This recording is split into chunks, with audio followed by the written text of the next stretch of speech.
Eu quero falar com você sobre o fundamento de darmos total atenção para a situação financeira. E eu vou recapitular para alguns e vou aprofundar um pouco mais, mas parte do que eu vou falar agora já falamos em 2 ministrações de 1h30 cada uma. Uma delas já está disponível para você ouvir no canal da igreja, no YouTube. Você vai ouvir um pouco do fundamento bíblico de você observar a área financeira. Eu quero destacar aqui que o Criador dos céus e da terra, ele criou um sistema. E esse sistema precisa ser observado por nós.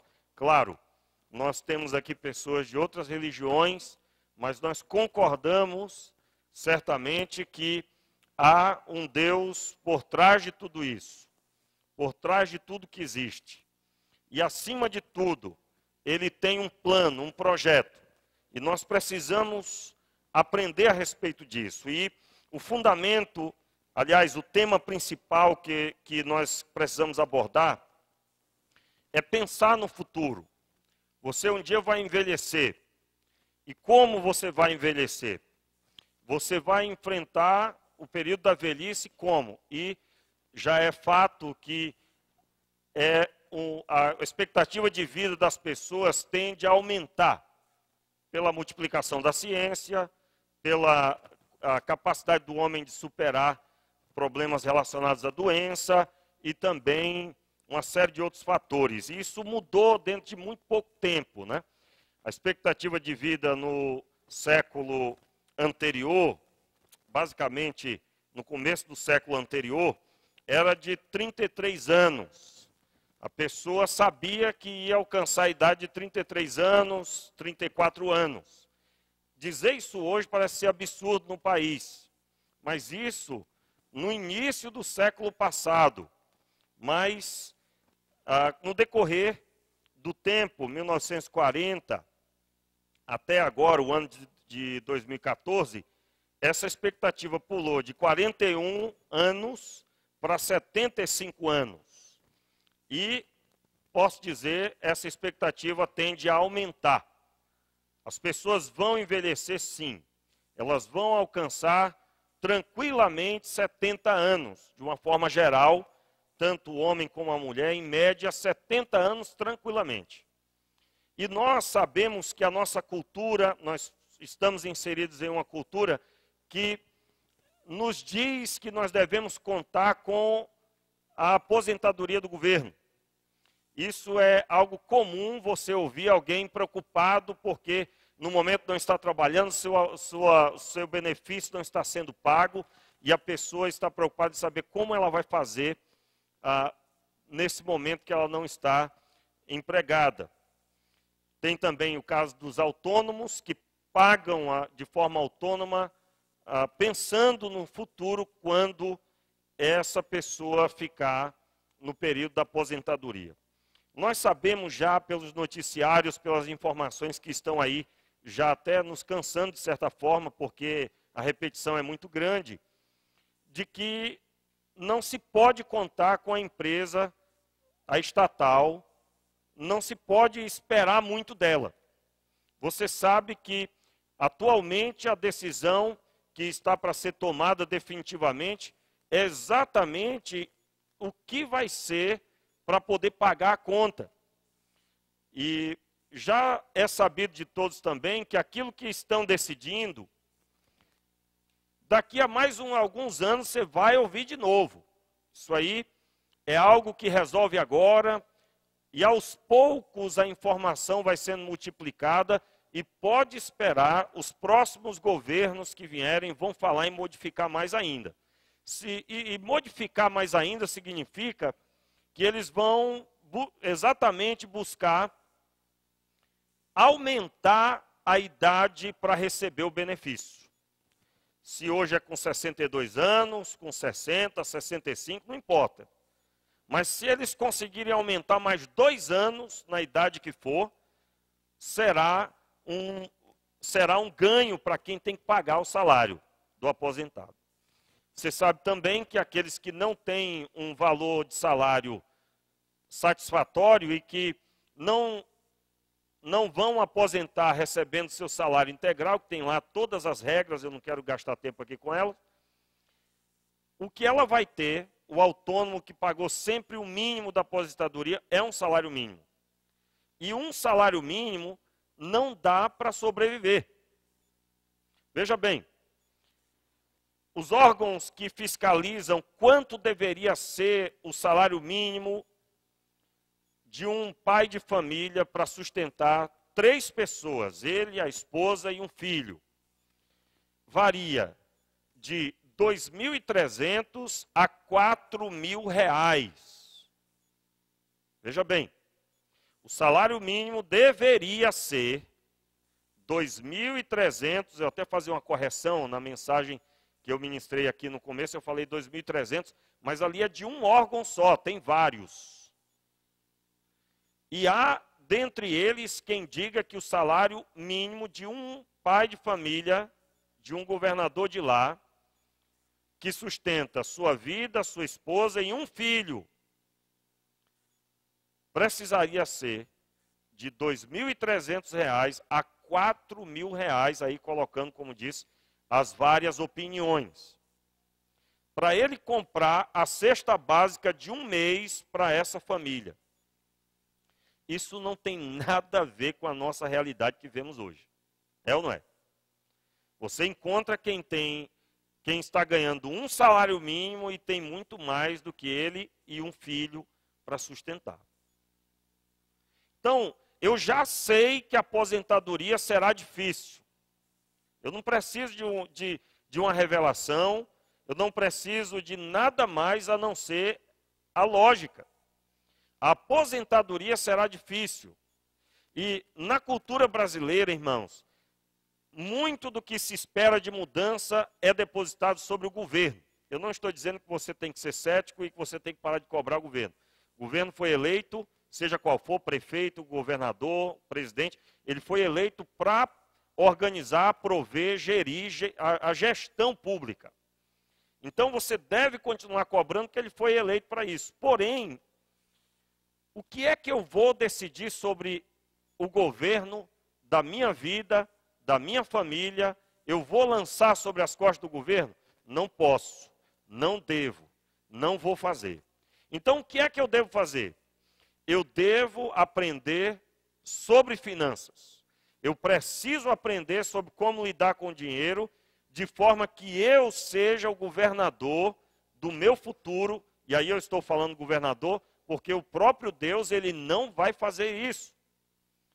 Nós sabemos que não cai do céu, absolutamente. Deus estabeleceu padrões e um deles é buscar sabedoria. Eu tenho, então, que observar como vai ser a minha idade, como vai ser a minha vida na minha aposentadoria. Aquela frase, eu não sei se estou vivo amanhã, ela não está vigorando não, viu, irmãos? A não ser que haja uma catástrofe, aí uma coisa difícil, que é um acidente, ou até mesmo uma violência perto de você. Mas quem é do bem está sempre buscando coisas boas, então não está dentro de uma estatística. Você vai envelhecer sim, você vai precisar de aposentadoria. E uma coisa que nós temos que fazer é decidir agora o que é que eu vou fazer para pensar nesse futuro. E, por favor, eu sou pastor da igreja local aqui. Alguns termos que eu tenho usado, de certa forma, se você não compreendeu, você vai ficar até assustado. Mas eu gostaria que você ouvisse tudo e depois fizesse a sua observação se você vai assimilar ou não. Eu tenho aqui na minha mão um livro áudio. Se você quiser, vou fazer propaganda mesmo, não estou recebendo nada por isso. A única coisa que eu vou receber é o ganho de você estar recebendo informação. Claro. Por que queremos que você fique rico? Eu citei aqui esse livro em uma das palestras para a igreja local. Por que queremos que você fique rico? esse tema, esse título desse livro já assusta, e principalmente aqueles que são a função da igreja e que buscam ao Senhor, podem se assustar com esse termo, como se fosse amar o dinheiro, como se fosse almejar ser rico como sendo o objetivo de vida. Infelizmente, se eu pudesse ter falado algo, eu teria sugerido um outro tema. Porque muita gente não está à procura de dizer, não quero ser rico, eu quero ter o suficiente para viver. Eu quero ter o suficiente para ter uma boa vida e um conforto no final dela. Eu acredito que a grande maioria diria essa última parte. É ou não é? Todos estão buscando isso. Afinal de contas, você não vai encontrar ninguém dizendo, não, eu estou lutando tanto, pastor, para sofrer o máximo que eu puder na minha velhice. Eu estou nesse projeto e eu não largo ele. Você está rindo, mas é a verdade. Só não é dito. No final do curso você vai poder dizer, eu estava nessa, pastor, mas eu já saí. Como assim? Porque a falta de informação faz com que você seja pego em situações desagradáveis. E se você não está aí agora lembrando dessa realidade, você conhece situações assim. Você certamente conhece pessoas que na velhice estão dependendo da misericórdia de pessoas, porque não se prepararam para a velhice. É ou não é? Não se prepararam. Eu amei esse livro e eu dou a você a indicação para você obter, para você ler, para você ouvir se você quiser. Por que eu amei? Porque nesse material, o Donald Trump e o Donald Kiyosaki, que é o autor do Pai Rico, Pai Pobre, eles abordam exatamente essa visão da aposentadoria. E lá nos Estados Unidos, essa visão já foi abordada pelo Donald Trump há pelo menos 30 anos atrás. 27 anos, para ser mais preciso. Lá nos Estados Unidos, ele já dizia assim, o poder público está falido e os Estados Unidos é um país falido quanto à aposentadoria. Não vai conseguir pagar a quantidade de pessoas que estarão se aposentando, não vai conseguir pagar. Por isso que ele dizia lá, 27 anos atrás, o tema do livro que ele escreveu é A América que Queremos, onde ele listava isso. E ele, no seu livro, ele visa abrir os olhos das pessoas dizendo, para que você precisa ganhar conta da sua aposentadoria. Então eu caminhei até agora dizendo, e esse livro vai abordar mais profundamente. Por que queremos que você fique rico? Para pagar o plano de saúde dentário, que nos Estados Unidos é caríssimo. Qualquer serviço de saúde dentária é caríssimo. Para pagar a sua vida, os seus gastos da sua velhice. Porque se você esperar do governo, o governo não vai poder fazer. Agora, meus queridos, se isso está sendo dito nos Estados Unidos há pelo menos 27 anos, e mais recentemente neste livro, esse livro só recapitula alguns trechos do livro escrito há muito tempo atrás, e aí você passa a entender um pouco da cabeça desse empresário que agora é o presidente dos Estados Unidos. Veja bem, irmãos, eu tenho também algumas observações sobre a conduta dele pessoal, mas academicamente, financeiramente falando, ele precisa ser ouvido. Por quê? Porque, e inclusive nesse livro explica, o porquê que ele decidiu ganhar dinheiro e acumular riqueza. No caso dele lá.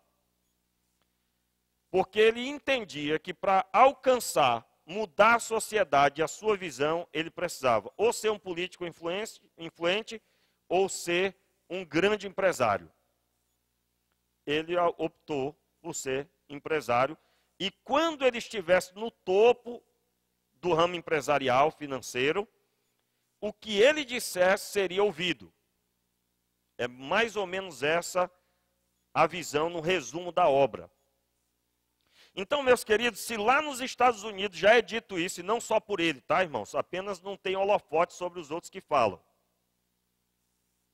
Se lá nos Estados Unidos já é dito isso, há 27 anos atrás, e a preocupação é maior nos últimos tempos, por isso das modificações que ele mesmo fez lá, cortando o plano de saúde da forma que era lá nos Estados Unidos, recentemente você deve ter acompanhado, porque o país não tem condições de pagar essa conta. Agora tem, mas daqui a alguns anos não vai ter. Então veja bem, se esse problema é um problema já percebido há tanto tempo lá, e o nosso país? E nós? Vamos falar aí no português, hein?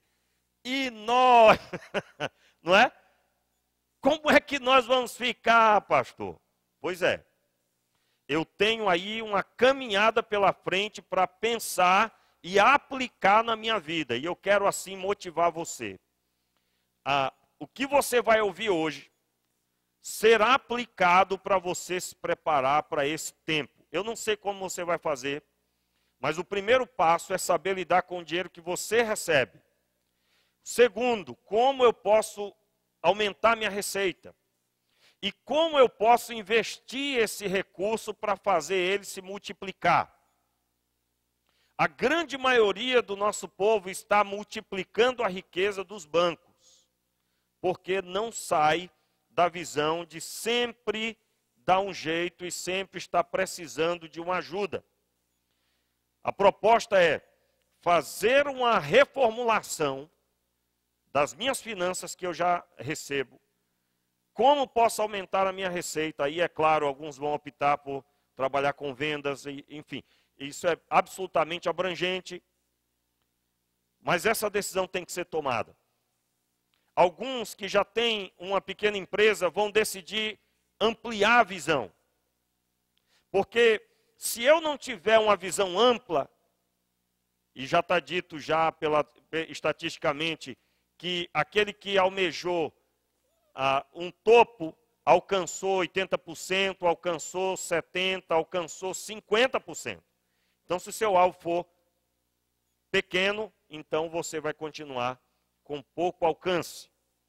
Como eu disse, nós, absolutamente, irmãos, a palavra de Deus só orienta um cuidado quanto a isso: o amor ao dinheiro, só isso. Mas nunca evidenciou o dinheiro como empecilho. E nós estamos falando do dinheiro que você vai receber com o suor do seu rosto. Nós estamos falando do dinheiro que você vai alcançar com os projetos que o Senhor, cremos, o Senhor é aquele que põe mesmo no coração, com os projetos que você vai receber da parte dele. O que fazer com esse recurso? Você já deve ter ouvido falar de pessoas que ganharam muito dinheiro no decorrer de sua vida trabalhando. Fizeram até bons negócios, mas esse dinheiro, ela mesma pergunta: aonde é que foi? Para onde é que está esse dinheiro? Eu não vi para onde é que foi, aonde é que foi investido. Se eu perguntar aqui, certamente muitos vão levantar a mão. Todos nós já vimos aquele caso daquela pessoa que trabalhou 10 anos e disse: eu agora fui mandado embora e eu vou receber todos os meus direitos. E ela olhou para aquele dinheiro com alegria. Dentro de um mês ela já não tinha mais nada e ela já estava absolutamente perguntando o que será dela. Você já deve ter visto isso. Então, o que fazer? Como me preparar para o futuro? Eu quero responder já essa pergunta para dar mais sentido ao entendimento. Eu vi o exemplo de uma senhora que ganhava pouco mais de um salário mínimo e que começou a guardar R$30 todos os meses. E ela fez isso e modificava o valor, aumentava mais R$10 no final do ano. No ano seguinte era R$40 durante um ano. No ano seguinte, R$50. No ano seguinte, mais R$10, 60, 70, 80, 90, R$100. Uma pessoa profissional da área de finanças fez o projeto para ela. E ela seguiu aquilo ano após ano. E ela chegou, como ela ganhava pouco mais, ela era serviços gerais de uma empresa, pouco mais de um salário mínimo. Ela já estava guardando já há alguns anos e já estava próximo de alcançar ali os R$ 100. E no cálculo que o profissional da área fez, ela chegaria, depois de 30 anos de trabalho, e ela começou ali, já tinha uma certa idade, mas se ela guardasse aquele dinheiro naquela visão durante 30 anos, e após um determinado período, reinjetando esse dinheiro num outro investimento sob orientação, ela alcançaria pouco mais de R$ 1.100.000. R$ 1.100.000. 30 anos. O dinheiro rendendo juros sobre juros. E a orientação do profissional é que desse 1 milhão e pouco, ela iria retirar somente os juros que ela ganhou por ter esse dinheiro guardado. Que era um valor, um salário que ela nunca poderia imaginar de receber no trabalho que ela tinha atualmente. Então, nessa primeira fala, meus queridos, nós temos aí vários inimigos da visão, desta visão. Na cultura que nós fomos inseridos, a maioria ou grande parte, nós não fomos educados dessa forma. Não fomos, grande parte, pelo menos é o que eu tenho visto no decorrer dessa caminhada, a grande maioria não faz isso. Não se prepara para a velhice. E eu estou citando isso para dizer que eu preciso dedicar muito tempo e durante muitos anos. Se a decisão for tomada agora, nós teremos um amanhã diferente. Eu não sei como você vai fazer, se você vai injetar numa poupança, se você vai depois aprender um pouco mais e vai injetar esse recurso em algum outro investimento, se você vai comprar terreno, se você vai construir, se você decidiu que vai ter 10 casas para alugar. Eu não sei como você vai fazer, qual o projeto final, mas o importante é ter um projeto. Amém, queridos? E aí, nós temos o fundamento, e eu quero listar aqui para você em rápidas palavras, nesses 15 minutos, 20 minutos que me restam, eu quero fundamentar para você que o Deus dos céus, Ele idealizou esse plano. Ele fez o Jardim do Éden, está lá em Gênesis capítulo 2, capítulo 1. Ele construiu uma terra maravilhosa no capítulo 1, versículo 26, 27 e 28. Ele destaca que o homem deveria administrar isso. E o Jardim do Éden era uma coisa linda e maravilhosa. O homem não precisaria trabalhar. Bastava literalmente estender a mão e comer.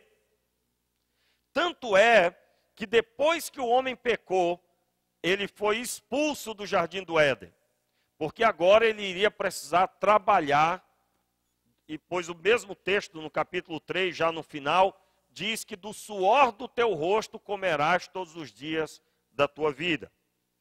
E então, esse homem que cometeu o pecado, e o que é o pecado? O pecado, né, alguns poderiam responder assim, pastor, o pecado é o adultério, é a prostituição, é o roubo, é a mentira. Meus queridos, tudo isso são as folhas da árvore. Todas essas coisas comuns, sociais, morais, todas essas questões morais que nós podemos listar, são as folhas. A raiz é o afastar-se de Deus. O homem só faz tudo isso porque se afastou de Deus. E quando ele se afastou, ele perdeu a capacidade, a condição, a permissão de estar no Jardim do Éden. E aí eu quero falar com você sobre buscar a suficiência. O Jardim do Éden era a suficiência. O que significa suficiência, meus queridos? Suficiência é aquilo que eu encontro na minha despensa. Eu tenho suficiente para comer um mês. Suficiência. Eu preciso de R$ 1 milhão para poder pagar o tratamento de saúde de algum familiar meu. Você sabe que tem tratamento de saúde caríssimos. E eu estou supondo aqui R$ 1 milhão. Se você tem esse 1 milhão, você tem suficiência.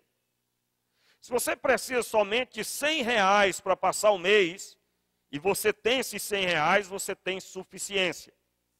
A suficiência não está ligada a volume de dinheiro, mas o que eu preciso e o que eu tenho. E aí, aposentadoria, o que é que você precisa para sobreviver? As contas não vão diminuir, viu, irmãos? Como nós gostaríamos, né? Pastor, conforme vou envelhecendo, as contas vão diminuindo. Olha aqui, ia ter gente dizendo que quer ficar velho hoje, né? Porque as contas só aumentam, meus irmãos. Eu hoje quase que eu me beliscava assistindo o noticiário, a notícia foi, a conta de luz vai diminuir tantos por cento. Aí eu ouvia uma rádio dizendo, a gasolina, o combustível vai diminuir tantos por cento. Eu digo, isso não é verdade. Isso é um programa de piada que acabou de começar. Porque nós estamos acostumados a ver sempre aumentar, aumentar, aumentar. Eu ia atrás de um carro e tinha um adesivo daqueles que fica perto da marca do carro. E o adesivo, gente, eu achei hilário. Tinha um carro, aliás, um frentista e a pessoa com os braços levantados. O frentista estava com alguma coisa assim, né, se eu não me engano. A arma era a mangueira. E a pessoa estava com os braços levantados, pode levar. É ou não é verdade? Então, as contas não diminuem, irmãos. Isso é só um momento. Aí explicaram lá, a conta de luz vai diminuir porque choveu muito. E a demanda de energia nesse período, por causa do frio, né, diminui. Daqui a pouco, a possibilidade é grande. Só basta acontecer determinadas coisas. Então, as contas só aumentam. Eu tenho que me preparar. Eu preciso me preparar. Eu tenho que buscar suficiência. E eu estou dizendo isso porque, infelizmente, como eu disse, há quem tenha receio desse assunto. Pastor, eu lá na minha igreja, eu busco muito a Deus, esse negócio de ganhar dinheiro aí, eu tenho medo porque pode ser que eu perca a minha salvação. Meus queridos, nós estamos diante de um Deus que criou os céus e a terra, e no céu, na terra que ele criou ouro, prata, pedras preciosas. Se isso fosse um problema para o homem, ele mesmo não teria criado. Você lê lá capítulo 1 de Gênesis, e está lá que ele criou os rios e criou também os lugares que tinham ouro e pedras preciosas. Foi Deus que criou, irmãos. Então Deus não vai criar algo ruim. É que nem casamento, né? Pastor, será que esse negócio é de Deus, pastor? Porque é muito problema, meu Deus do céu. Tem misericórdia, pastor. Se fosse ruim, Deus não teria criado. É um plano maravilhoso. O que acontece de problema? O homem está distante de Deus. Então, lidar com as coisas que Deus criou sem Deus vai ficar muito difícil. Não é? Vai ficar muito difícil. Então, meus queridos, nós estamos aqui diante de um desafio. Buscar a suficiência.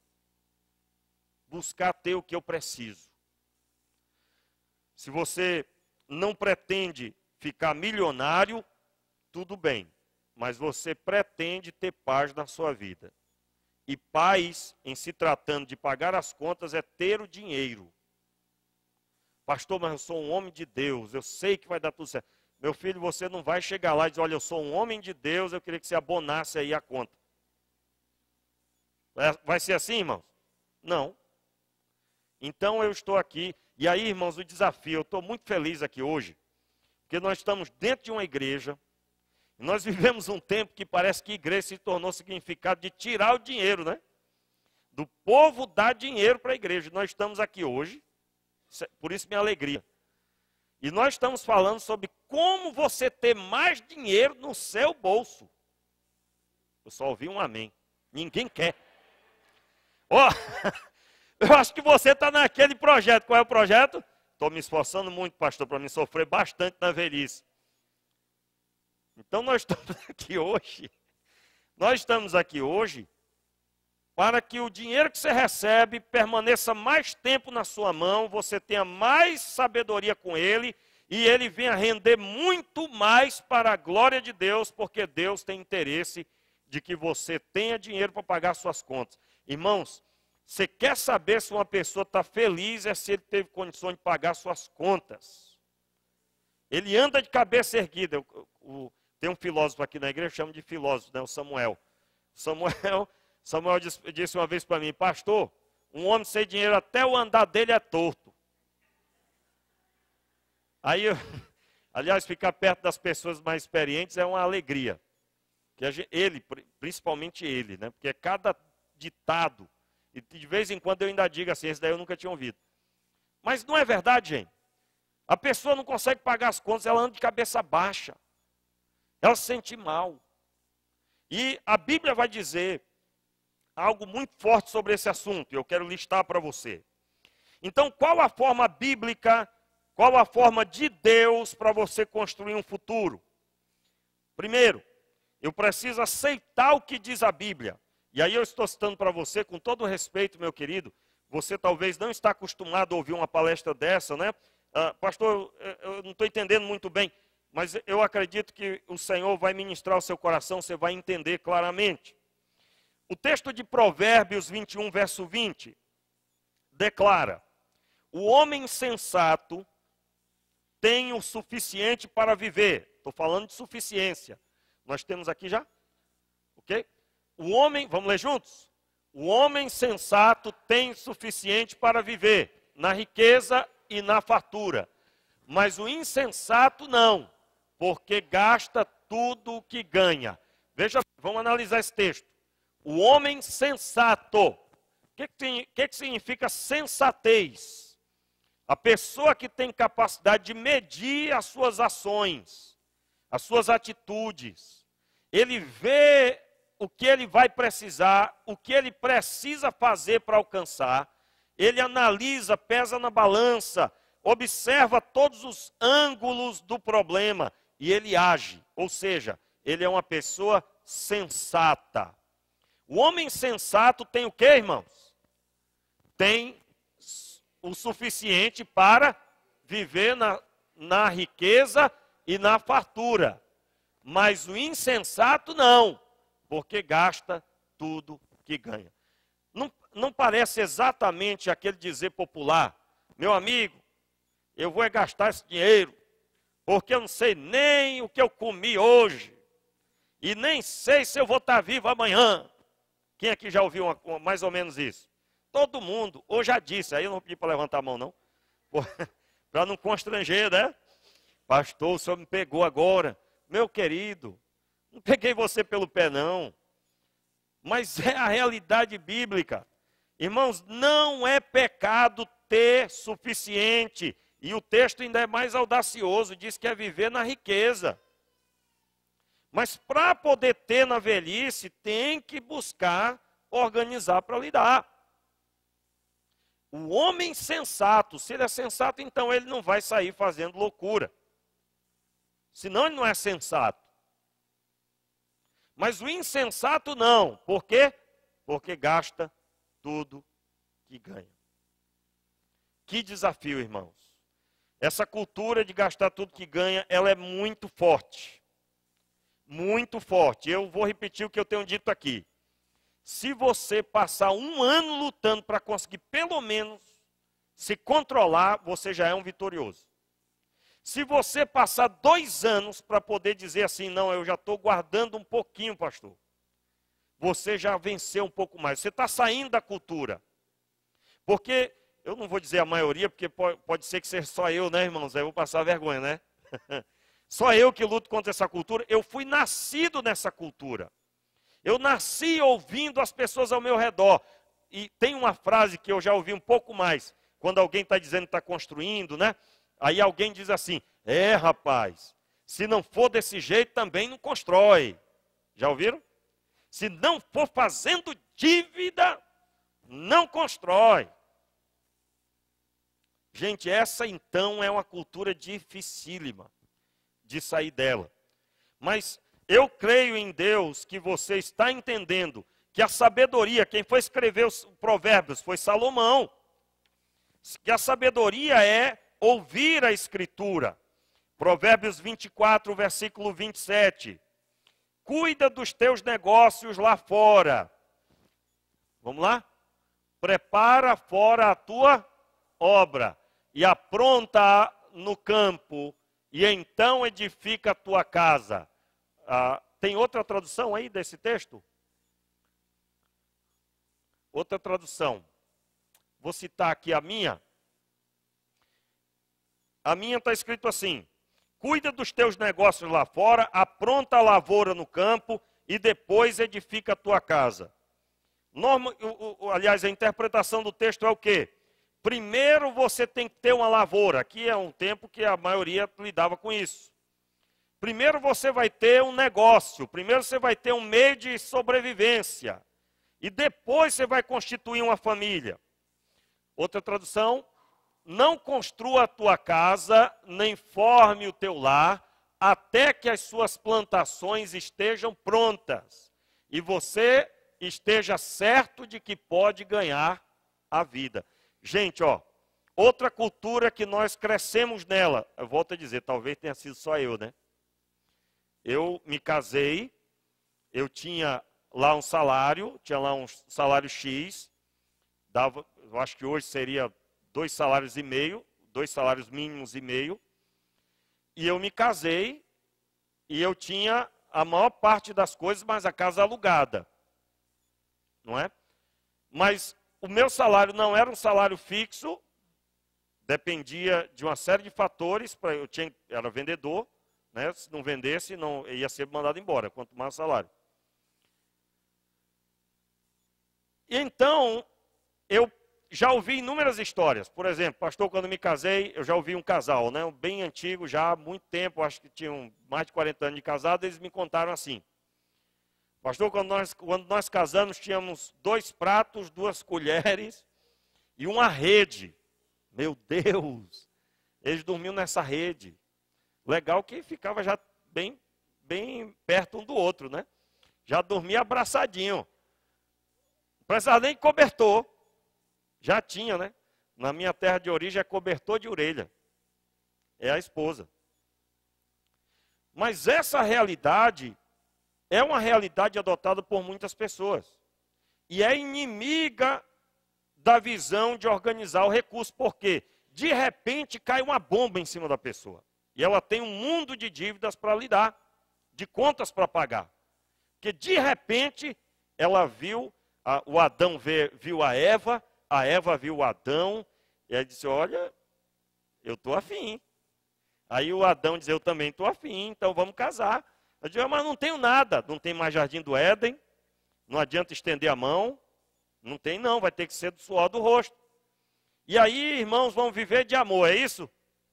Não, vai ter que pagar contas, vai ter que arcar com a responsabilidade.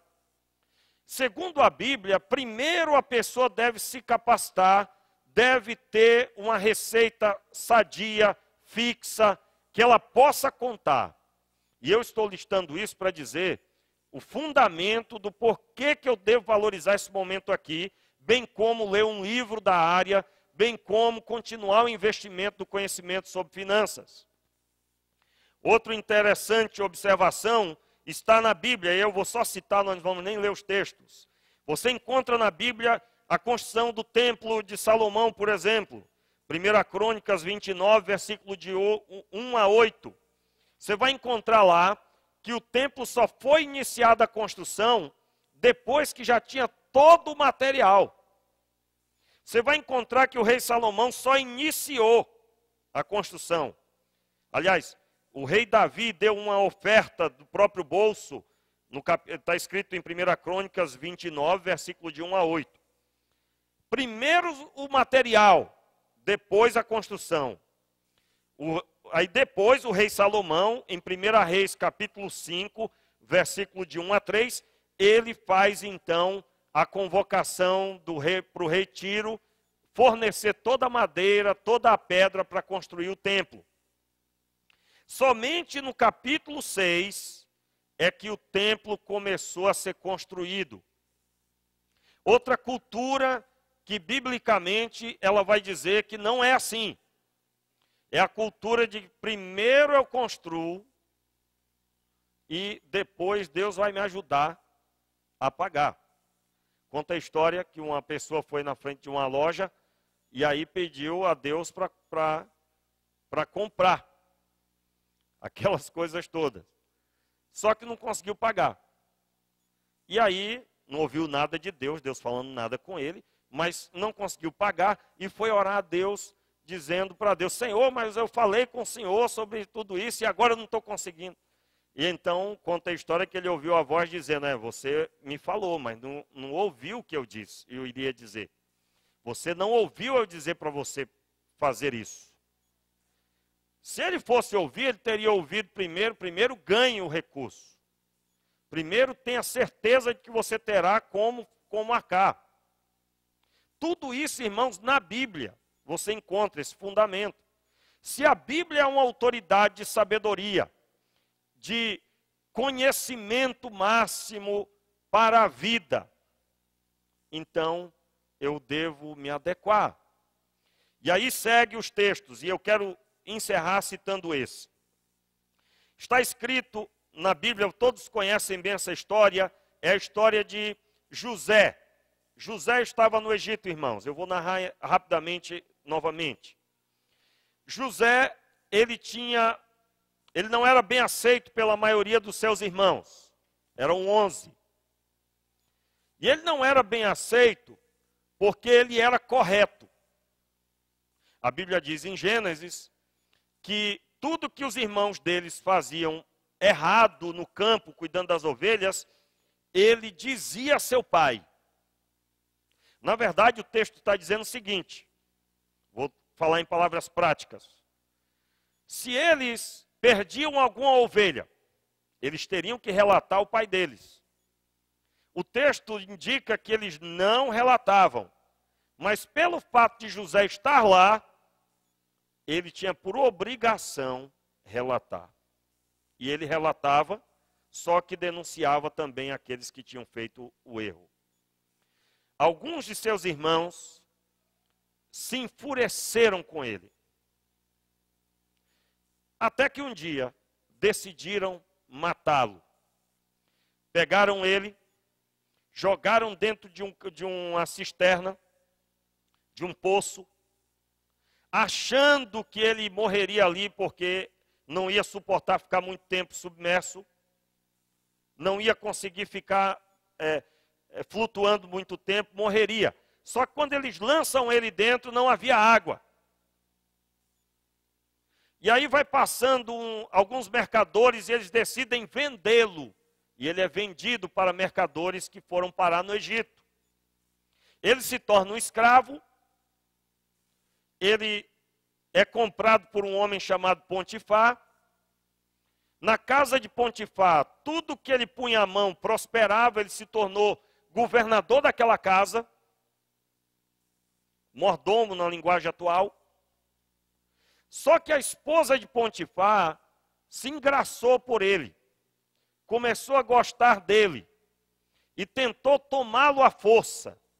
A Bíblia diz que ele saiu daquele lugar com muita força, ele saiu, tanto é que ficou na mão dela a sua capa, certamente buscando forçá-lo. E ele se arrancou daquele lugar, e ela ficou com a capa dele. Ela o acusou, ele terminou preso. Ouça bem os detalhes dessa história. Lá no cárcere, ele foi bem visto pelo o homem que comandava ali o cárcere. E ele passou a cuidar do cárcere e agora aquele homem não fazia mais nada sem primeiro falar com José. Ali no cárcere, cuidando do cárcere, certamente ele cuidava da limpeza, da organização. Ele teve contato com 2 homens que estavam presos. Um deles foi morto no dia seguinte e o outro voltou para o convívio do rei. Um era o padeiro e o outro era o copeiro. O copeiro, Mor, ele era responsável pelas bebidas do rei. E o padeiro, o nome já está dizendo, né? Pão. Aí, ambos tiveram um sonho, contaram o sonho para José. E José disse: olha, eu sei qual o significado do que vocês sonharam.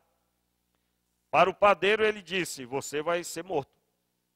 Amanhã você está morto. E o outro, você amanhã será recolocado na presença do rei. E aí José disse, olha, quando o senhor for recolocado na presença do rei, o senhor se lembre de mim, pois eu injustamente fui posto aqui. Aquele homem foi recolocado, o outro foi morto. O rei mandou executá-lo. Mas ele esqueceu de José. Mais tarde, o rei do Egito, Faraó, ele teve um sonho, na verdade 2 sonhos. No primeiro sonho, haviam 7 vacas gordas e 7 magras. As 7 gordas que saíam da água, elas foram engolidas pelas 7 vacas magras. E ele teve outro sonho também semelhante, e ninguém, absolutamente ninguém, conseguiu decifrar o sonho. José, então, aquele copeiro, lembra de José. E ele então fala para Faraó. Faraó manda chamar José. Preste atenção, porque tem tudo a ver com a sua história que nós estamos falando. O rei conta para José o que ele havia sonhado. E José explica o significado do sonho do rei. É que haverá 7 anos de grande fartura no Egito. E em toda a terra. Mas depois desses 7 anos, haverá grande fome durante 7 anos. Uma fome que será sobre todas as nações. Ó rei, você deve agora se preparar para esse período. Em outras palavras, é o que José havia dito. Então o rei disse, quem constituirei sobre este negócio? E o próprio rei responde, quem constituirei, senão este homem que tem um espírito excelente? Excelente. E ele constituiu José governador do Egito. O texto bíblico diz que o faraó só sabia o pão que ele comia. Tudo mais era sob o comando de José. Eu quero agora falar um pouquinho, abrir um parênteses aqui, falar um pouquinho do currículo de José. José tinha a presença de Deus com ele. Ele tinha o brilho de Deus com ele. O próprio Deus havia revelado isso, ainda quando estava na casa de seus pais. José, além disso, ele tinha conhecimento de matemática e de comércio, venda, compra. Pastor, aonde que o senhor viu isso? Qual era o ramo de José junto com seu pai? Cuidava de ovelhas.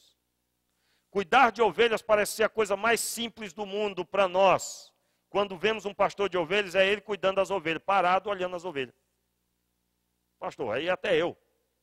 Não é só isso não, irmãos.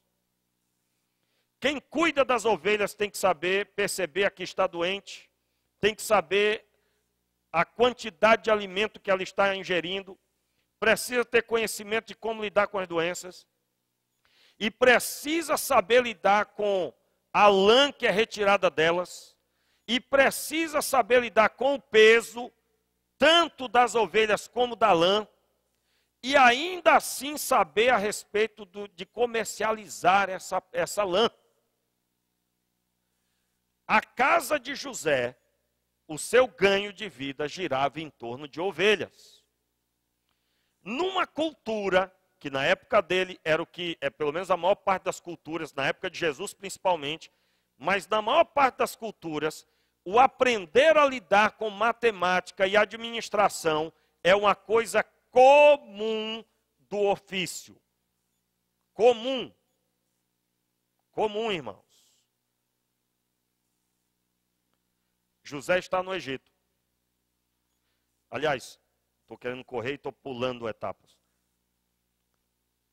Onde é que eu posso ter essa comprovação? Você acha que Potifar, quando deu a casa para ele administrar, ele disse assim: mas como, senhor? Eu não sei nem ler, nem escrever. Potifar daria a casa para administrar, irmãos? Não daria. Em uma casa, uma pessoa que não lidar bem com números, conseguirá lidar bem?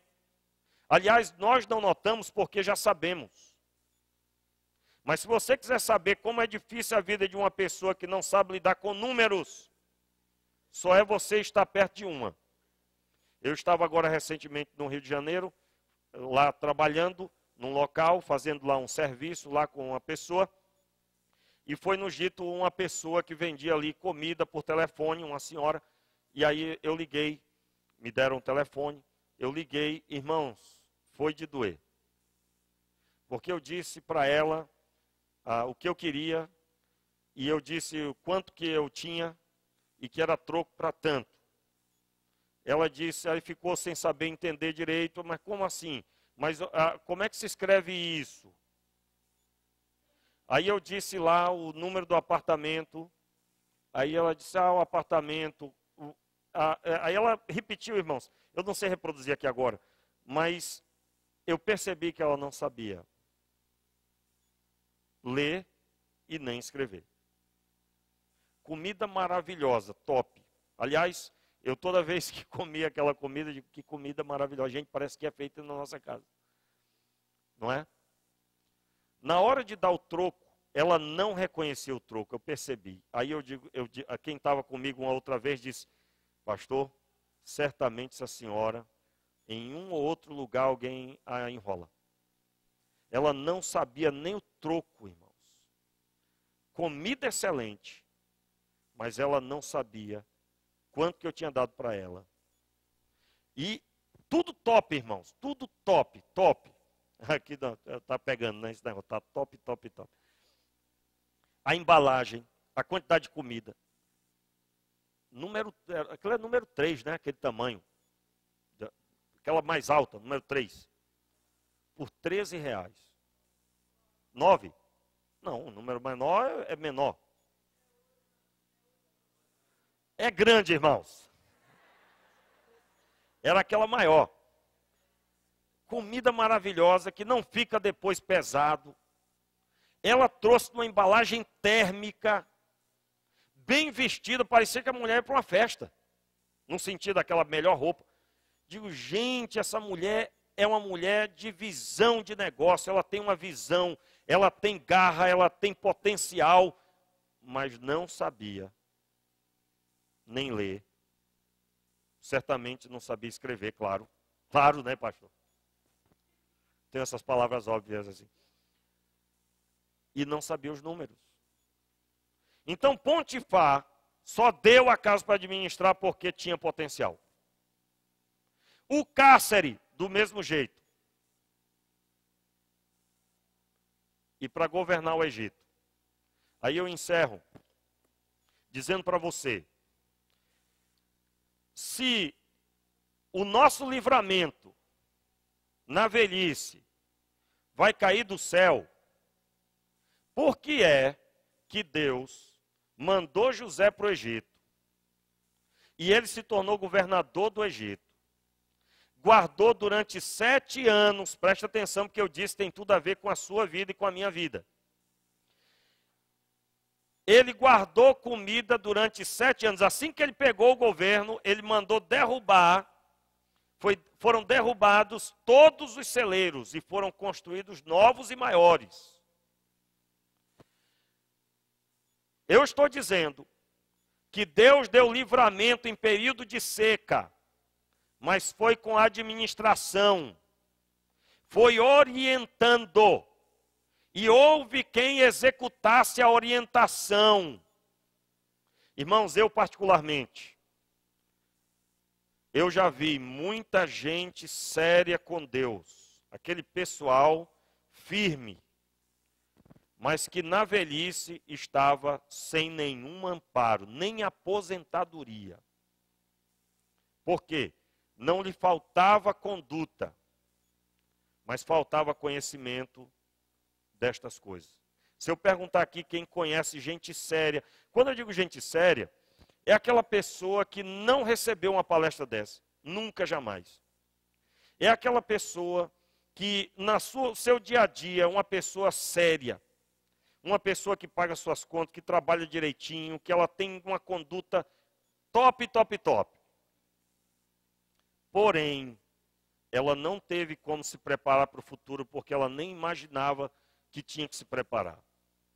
Irmãos, se Deus, com seu poder, mandou José para lá, daquela forma que alguns podem dizer que é super diferente, né? E ele se torna um governador, e sendo governador, ele junta todo o recurso para poder suportar o período de seca. Eu disse que tem a ver com todos nós aqui essa história. Por quê? Porque todos nós já tivemos períodos de seca. Ou teremos ainda. É verdade ou não é, gente? Todo mundo aqui, eu acredito que já teve aquele dia, ou aquele mês, ou aqueles meses que não tinha como pagar as suas contas. E eu duvido que você teria passado aperto se você tivesse o celeiro cheio. O que é que nós vamos buscar aqui hoje? E aqui será o pontapé inicial, porque você vai ler muito sobre esse assunto. Você vai estudar muito sobre esse assunto. Diga amém aí, meu irmão. Nós viemos hoje aqui aprender como eu vou derrubar os celeiros, encher esses celeiros,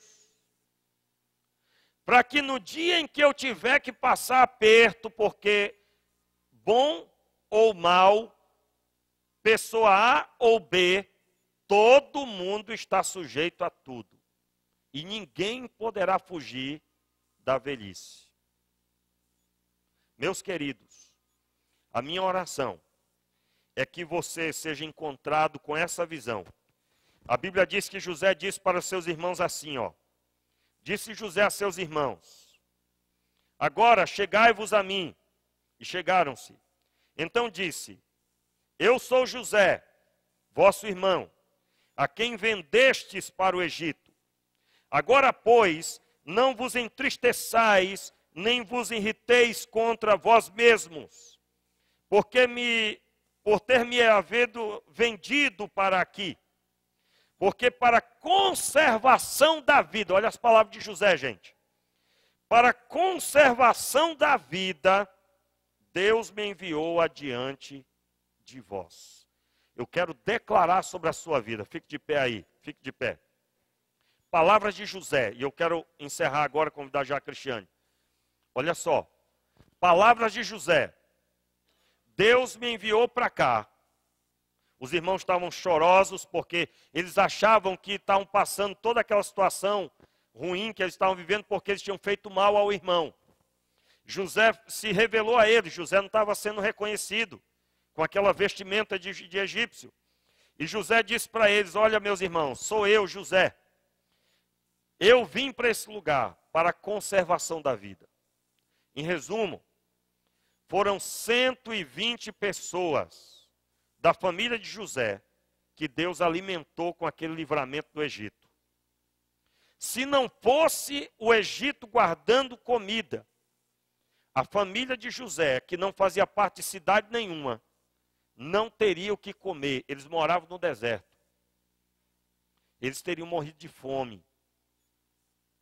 A fome era tão grande, gente, que as pessoas já tinham dado todo o dinheiro que tinham. O Egito já tinha recebido todo o dinheiro possível. Naquele exato momento, o José disse: agora vocês vão dar as propriedades de vocês em troca do alimento. Ele era o administrador para Faraó. As pessoas já tinham dado já suas propriedades. A família de José foi tratada, como diz um amigo meu, foi tratada a Todd. Como é que é?